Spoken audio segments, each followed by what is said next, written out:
Hello, welcome to the San Francisco Storytellers. I'm James Langdell, and my story today is from my life about, you know, prompted by the event of Ellis, of January having a Ellis Island Day among its various occurrences. And no, it's reminding me of something from my life. No, I didn't come to this country through Ellis Island, but I was a musician in a band with that in its name.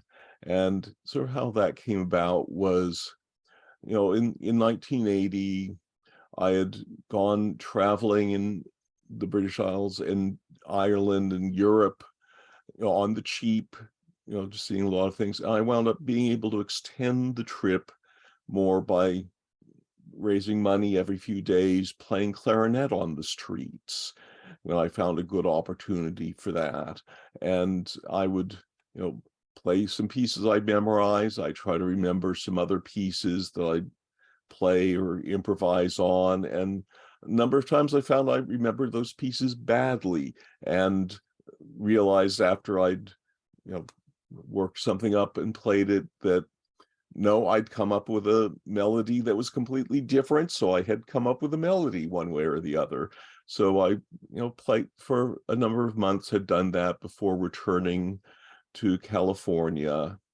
And when I did that, I contacted a guitar player that I knew, and he invited me to come to a folk music party in Berkeley, and went to there, and it was a wonderful time there. Throughout the house there were a bunch of rooms in different areas in the yard and the front porch outside, all with different people of playing and singing music in all sorts of different styles. And in one room I found there was some playing flute and mandolin and accordion, and playing some, Jewish klezmer music, which is something that had interested me. I'd heard a group based in Berkeley called the Klezmerim, and I'd looked into things and been trying to learn some of those tunes. So I sat down and joined with them playing, and excuse me, I'm going to admit someone from a waiting room. And we had, so there was, I joined in with them playing, and they say, "Oh, we've been looking for a clarinet player." And I started getting together with them and some other musicians each week or so playing that. And we worked up some repertoire, not only klezmer music, but things from other places in Europe, particularly Italy, of music that was more popular around the turn of the 1900s. And the mandolin player and a guitar player would go out to North Beach on weekends where there were old musicians playing, and they would listen to those and hang out, sometimes play along with them. But the old music they were playing was like a generation later than the sort of things we were exploring and doing from closer to the turn of the century. And those old musicians were saying, "Why are you playing that really old-fashioned stuff there?"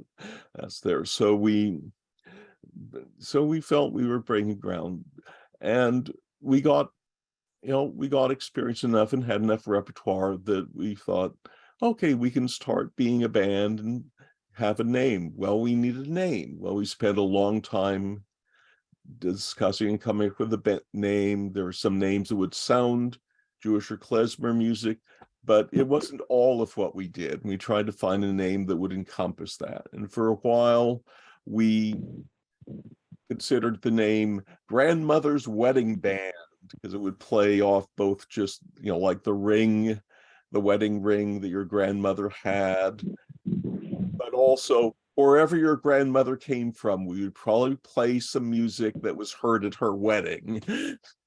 But that didn't stick. And then we eventually settled on the name, the Ellis Island Old World Folk Band, because figuring that for all the different traditions of music that reached America, they came from Europe through Ellis Island in that era.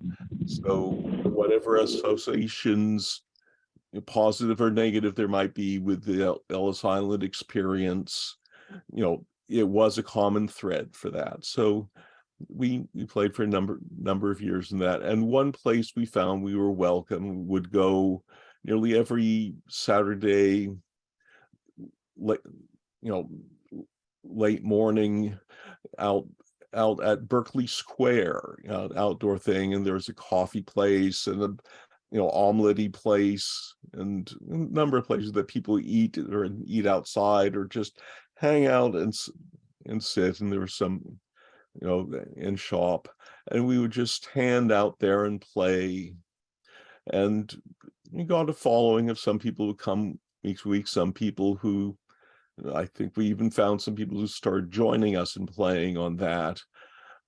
But then there was one day when there was, well, Berkeley has all types of people. And there was someone who was just a young man, in sort of a spiked punk haircut, but with, like parachute pants, with things, and wearing, a leather vest with studs and all that, just this odd mishmash of things. And he had on a Walkman and with headphones, and he had it cranked up loud enough to hear that it was just thrashing guitar punk music being played through that, as he was just sort of dancing in a sort of jerky way all around the square in front of us, and thought, well, that's rather odd, but he seems to be enjoying it. And then at one point he came up right in front of the band and he screamed, "My mind hates your music, but my body loves it." And that was the oddest band had for that. So anyway, I was with this band for a while. Then work took me to New York for several years. When I came back, they'd had another clarinetist in the meantime, and they'd made a recording. And when I heard the LP, just said, "Oh yeah, from whatever tapes we've done, he's doing some of the licks I came up with. Nice to hear those captured somehow." And but anyway, wound up not continuing the band, so I won't go in on that. But